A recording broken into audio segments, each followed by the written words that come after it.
Hello guys, അപ്പോൾ കുറേ പേരായി എൻ്റെ അടുത്ത് ചോദിക്കുന്നു ക്രിസ്മസ് ആയിട്ട് എന്തായിരുന്നു പരിപാടി. എനിക്ക് ക്രിസ്മസിന് സ്പെഷ്യലായിട്ട് വലിയ പരിപാടികൾ കാര്യങ്ങളൊന്നും ഉണ്ടായിരുന്നില്ല കേട്ടോ. ഞാൻ പെട്ടെന്ന് ഡിസൈഡ് ചെയ്തതായിരുന്നു രാത്രി ലയയുടെ അടുത്തോട്ട് പോകാമെന്ന് ക്രിസ്മസിൻ്റെ അന്ന്. പിന്നെ നമ്മൾ നേരെ അങ്ങോട്ട് പോവാണ് കേട്ടോ ചെയ്തത്. അവിടെ ഞാൻ ഒരു വട്ടേ പോയിട്ടുള്ളൂ. അത് കാരണം വീടൊക്കെ ചെറുതായിട്ടൊന്നും മറന്നുപോയി. ആ ഒരു കൺഫ്യൂഷനിൽ കിടന്ന് തപ്പിക്കൊണ്ട് നടക്കായിരുന്നു ഞാൻ കുറച്ച് നേരം ആദ്യം. പിന്നെ അവിടെയൊക്കെ കാണാൻ വേണ്ടി നല്ല രസമായിരുന്നു കേട്ടോ. സ്നോ വീണിട്ട് രസം മാത്രമല്ല നല്ല തെന്നലും ഉണ്ടായിരുന്നു. വീട്ടിലെത്തിയത് പിന്നെ നമ്മൾ നേരെ ഫുഡ് ഉണ്ടാക്കാറുണ്ട് കേട്ടോ.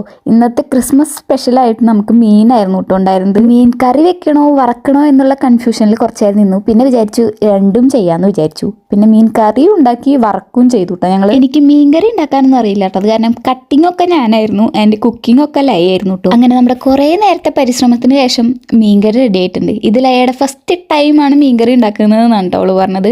പക്ഷെ നല്ല അടിപൊളിയായിരുന്നു എന്ന് വെച്ചിട്ടുണ്ടെങ്കിൽ നല്ല അടിപൊളി മീൻകറി ആയിരുന്നു കേട്ടോ. ഞാനിവിടെ വന്നിട്ട് മീൻകറി ഒന്നും അങ്ങനെ ഉണ്ടാക്കി കഴിച്ചിട്ടില്ല കേട്ടോ. കാരണം മീൻകറി ഒന്നും ഉണ്ടാക്കാൻ എനിക്കറിയില്ലായിരുന്നു. ആൻഡ് ഇന്ന് ഞങ്ങൾ രണ്ടുപേരും ഒരുമിച്ച് ഉണ്ടാക്കി നല്ല അടിപൊളി മീൻകറി ആയിരുന്നു കേട്ടോ. അപ്പോൾ നമ്മുടെ ഈ പ്രാവശ്യത്തെ ക്രിസ്മസിന്റെ മെയിൻ ഡിഷ് എന്ന് പറയുന്നത് ഫിഷ് ആയിരുന്നു കേട്ടോ. അങ്ങനെ നമ്മൾ രണ്ടാളും കൂടെ ടേസ്റ്റ് ചെയ്തൊക്കെ നോക്കി, നല്ല ടേസ്റ്റ് ഉണ്ടായിരുന്നു. പിന്നെ നമ്മൾ നേരെ ഫുഡ് അടിയിലോട്ട് കിടക്കാൻ കേട്ടോ ചെയ്തത്. അപ്പോൾ ഇപ്രാവശ്യത്തെ ക്രിസ്മസ് ഞാൻ ഇങ്ങനെയാണ് കേട്ടോ ആഘോഷിച്ചത്.